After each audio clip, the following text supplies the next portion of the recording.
to the Global Metal Podcast on Asia Rocks. With me, as always, is Mr. Stefan Stein. Say hi, Stefan. Welcome to another today. Another today. And we have special guests with us. Craig, why don't you go ahead and introduce yourself? Hi, I'm Craig. I'm confirming that I am, in fact, Craig. And we have Robert. And they are on a conquest for death. I confirm that I am Robert. And you guys were both in a band, or still in a band, called Conquest for Death. Yeah, That is true. yeah. Our paths crossed way back in the mid '90s when Robert and his band at the time, Multiple Choice, if I'm not mistaken, they moved from Middle America to San Francisco, which is where I was. And they were living in their van, which... Only me. Everybody else had an apartment. Okay. That's all right. That makes none of you any less dirty. And but yeah, we became friends real quick. And then we kind of became a triad. Their band and my band at the time, which was called All You Can Eat. Then there was another San Francisco band called Hickey, and we called ourselves the U.S. Hugs. And we're kind of like the, what was that? The Triad or something like that? That's some sort of. The U.S. Hugs was born out of the Triad. And U.S. Hugs was a piss take on like tough guy hardcore nonsense that was prevalent at the time. So you guys want to be thugs, and we're just gonna hug you. Hardcore. Oh, nice. Yeah. I love that. So yeah. So then I think we finally we crossed when I couldn't make it on a Japanese tour, and so Robert filled in for my spot in the band All You Can Eat, and that's when the real cross pollination started to occur. It has not stopped. It has not stopped. And then shortly after that, so All You Can Eat, we had what was, for lack of a better term, she referred to herself as our roadie, but she was basically everything that our band in our band except for the one who got on stage and played music. But she was like band mom, she's photographer, she roadied, she did everything. And she was just one of our crew. Her name was Caroline. One of our crew being 4 of us in the band and her. So very crucial component. And if we fast forward just a couple of years, her and Robert got married. And they still are married. Maybe they're together. What, you're 26, 27 years? This year will be 26 years. Wow. Yeah. Congratulations. That's the amazing. That's a modern day miracle. Yeah. Because So it's like fast food generation, right? Yeah. yeah.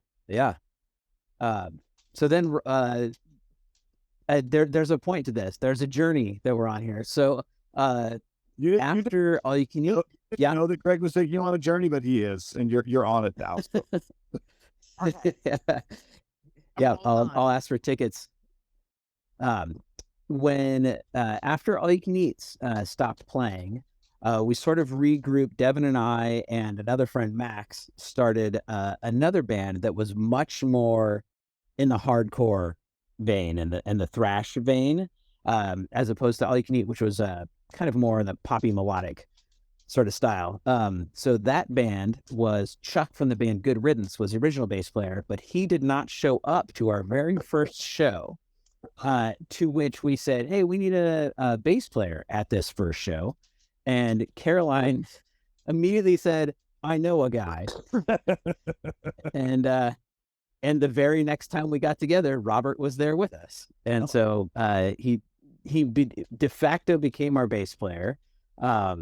And that band was a much harder edge than the music that we are used to playing. And I think that led us, What Happens Next had a good run for a while. And then when we stopped playing in that band, then we got a new drummer. It's kind of a there's a gray area in there, but another band started, which was CONQUEST for Death. And without question or discussion, Robert was brought in to play the bass. But I should point out that both of these bands, Robert became the bass player with no conversation with Robert. It was all through Caroline, who arranged that Robert would be the bass player in these two bands. And so that band was Conquest for Death, and I think that's where we really embraced our thrash roots. And then that led us to South Africa, where we made some very, very good new friends. True story. All of it. And I think go ahead. Go ahead, Stefan. No. I was just going to wax lyrical on how next level experiencing Conquest for Death in Africa was for both myself and everybody else that was there.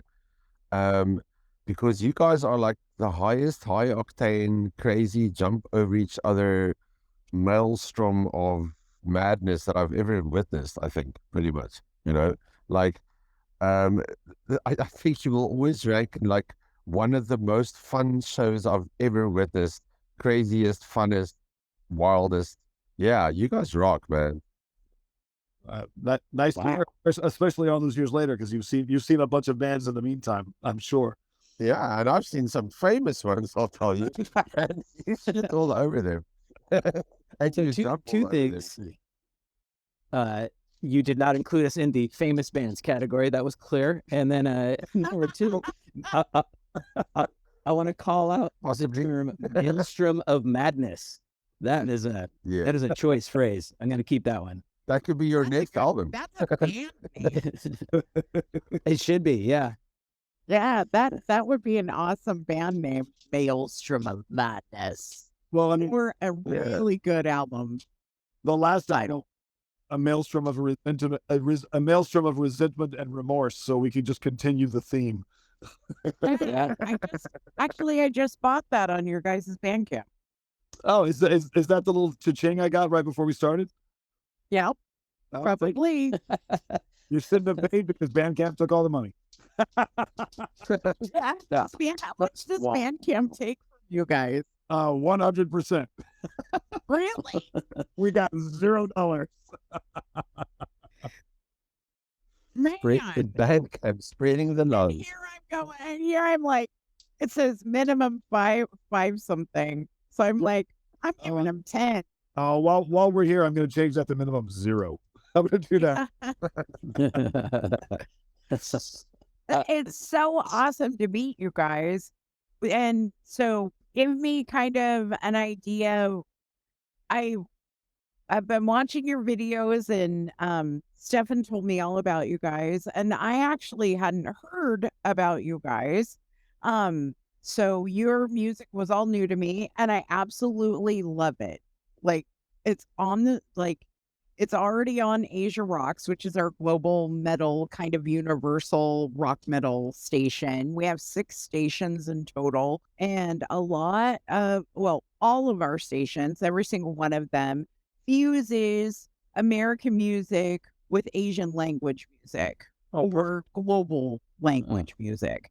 So you can be listening to Asia Rocks and hear Ozzy Osbourne, and then hear Bandmade, which is an all-female heavy rock band from Japan. Oh, that's awesome. Nice. Yeah. So nobody else was doing it. So we said, honestly, I started doing it because my daughter-in-law at the time was super into K-pop. So we started this little tiny radio station called West Loves East Radio, because I've been in Seattle radio for forever. And I went to my friends in Seattle radio and said, "Who's playing K-pop?" And all my friends looked at me like I was crazy and said, "What the fuck is K-pop?" And now we all know what K-pop is. BTS is one of the biggest groups in the whole wide world. And we were on the bandwagon before they were ever popular. We started playing them way back in 2018, because when I heard them, I was like, oh my gosh, these guys are going to be huge and I'm going to capitalize on it. And we started back then, and now we do this, which is lots and lots of fun. And welcome to our podcast. We love doing this. And my heart is with the metal community, and I met Stefan, wrote a paper on African metal for one of my big college projects when I was in college. And I met all these guys, and then they said, "Will you be our editor in chief of our metal magazine?" And I was like, "Yes, that's so cool." And so we all just became good friends, and I'm still friends with all of them today. So Nice. me and Stefan Yeah, got together for recently. still in Go contact. ahead. Yeah, that's kind of cool. No, we're Yeah, also in contact too, I guess, you know. yeah, Like it's always the stubborn ones. I'm definitely one of those that we fail to see the truth of our futile efforts, so we just continue, right? And I mean, I We're like started a Sisyphus. new metal We just band in keep the pushing last it 7 open. days. Episode right there. Can you type that out, Robert? I don't want to forget that one.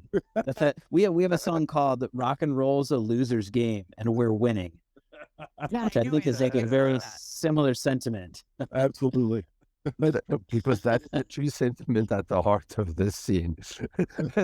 You know, like, but that's why it's so great, you know, that's the best thing. Like, I literally, my previous metal band, well, I'm still in Mind Assault with Patrick, but we also not really doing much. And I'm like going out of my mind. So I started a doom metal band with my other ex-Voltamar guitar player and a guy that used to play for a band called Beeldenstorm. So now we've got a doom band. And because, yeah, we haven't suffered enough yet. There's another saying that bands don't die, they multiply. I like that. And it rhymes. Yeah. I don't know if they multiply so much as they divide. Like, Yep. I always think of metal bands as single-celled organisms, and when something happens, they just split into like two different cells and go off and do different things. Perfect way to put it, really. That does often happen, eh? Most definitely. Like if you take the Southern African scene over the last 30 years, 25 years, right? It's kind of the same people. I mean, of course, the younger generations in there too, but the older people, it's still the same older people. So yeah, but like that mitosis, I think is that even the correct cellular division term? But yeah, That's it's a good thing. Well, and when they divide, and this goes for the metal and the punk scenes both, they're not clean divisions. Usually, they're dividing and adding new elements and adding new organisms to create new bands and new projects and new sounds all the time. And that's the best part about the division, if you ask me, because it's not people aren't dying off. They're adding fresh energy and fresh ideas to new equations. Yeah, I 100%. think It's so almost like too. rehashing a recipe or something, you know? Yeah, and you just you're bringing another cook into the mix to continue the metaphor. Or another Yeah. Or you're, Yeah, and or stir you're it all adding up. chocolate sauce. I mean, Oh. I think, do you know what I mean? Like you're just, or, Jerry's, like you're adding something, like when it splits, you're just adding something new, Of course. Yeah. or Yeah. just getting new ears or somebody that plays in a This is so different vibe. Frankenstein. Well, this band, it's as you're saying this, I'm thinking of Conquest for Death, and we've had how many? Is there a count on how many members have been? I mean, we could do a count, but I mean, we started with a core group of 5, but our drummer, when we started, lived in Tokyo, and we knew him from when his in the '90s. Continuing Craig's earlier stories about all 3 of our bands, his band in the '90s came to the States and played with all of our bands at different times, and so that's how we met Kiku, and most of the early tours were with Kiku, but then Kiku couldn't come do a tour in the States, so we got a drummer from Wisconsin. And then later on, that drummer couldn't do something, and we got another drummer in the Bay Area. And Alex couldn't go on the tour in Australasia, so we got a guitar player, Dave, who lived in Melbourne, who did most of Australia and Southeast Asia with us, and Alex just joined us for Hong Kong and China. And then when we went, and Craig couldn't go on the last tour we did in Asia, and the guitar player for his other band went instead. It's been a very, very constant, not revolving door, but constant additions for the whole band was active. And every time someone to me, like from the sidelines, right? That I'm sorry? always seem like from the sidelines watching you guys, like it's so amazing that you just don't give up on a wonderful idea. Come hell or high water, you're like, fuck it, we'll get another guitarist. That is wonderful. Like, I don't know, like especially ever since this whole pandemic thing happened, there back. And Thank you for taking examples of having gigantic balls. Never give up. That's the whole point, And we literally heard the whole pandemic thing, and you went blank. Then we heard giant balls. That was it. You said You need to repeat your sentence. you said during the pandemic, and then there was a bunch of silence, and then you said giant balls. I've already filled in the. It's just a new form of poetry. No, but what Is that a new haiku, Stefan? Pandemic? Yeah. Giant ball.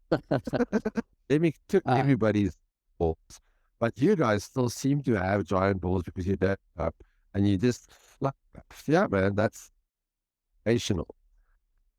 I mean, the tour. Yeah, fuck it, dude. What else are we going to do with our time, right? I think the best example of that mentality was the tour we did in 2008, which started in New Zealand, and like I said, our guitar player Alex couldn't go on the first part of the tour, and there's this guy Dave who played in there's a band called Piss Christ and another band called Straight Jacket Nation, and I knew him because my other band had toured with Piss Christ in Australia in 2006. And he had already toured in Southeast Asia with his band, and I asked if he'd want to go and play guitar for Conquest for Death. And he said, sure. Mind you, the other three members of the band have never met this person before at all. They're just going on that. Like, I knew him and I said he could play guitar. We sent him the songs. He met us in Auckland and we went from the airport to a rehearsal studio. We practiced the set twice and then went and played a show. Wow. Fuck yeah. That's kind of the core of what we talk about on this podcast, is that how the metal, and also because I was in the punk scene for a really, really long time, the metal and the punk scene, it's like Legos, right? The bands are like Legos. Like, it's like, okay, the red block can't make it to the show, so we're going to put a yellow block in the place, and it's going to be like 5, 6, 7, 8, go.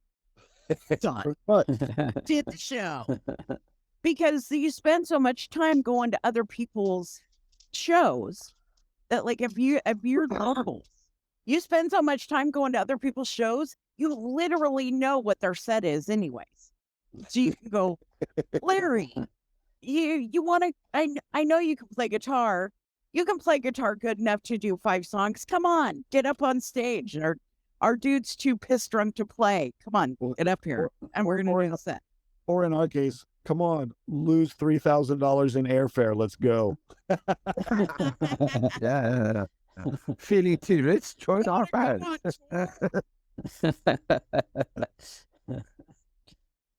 But all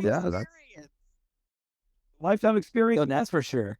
Yeah, son. Well, no question. It's worth every penny and then some. Yeah, experience and exposure. Don't forget that. Yeah. Yeah, well, I think exposure. I think for us, the exposure is more exposure to like the world at large. Like we got to see an inverse places. exposure. Yeah. Calling back to the earlier, there's popular bands and then there's Conquest for Death. You know, I think our exposure was never one of our greatest goals to have. It was more to like have a reason to get out there, have a vehicle to get out there to just experience new and fun stuff and like share. Like music is such an easy and obvious connecting device. And so we realized kind of like really early on, Devin, I'd like to give Devin a big shout out here for back in the early 90s. He was one of those tape traders and had friends all over the world sharing all sorts of like bootleg recordings of metal bands. And that he parlayed that into pals who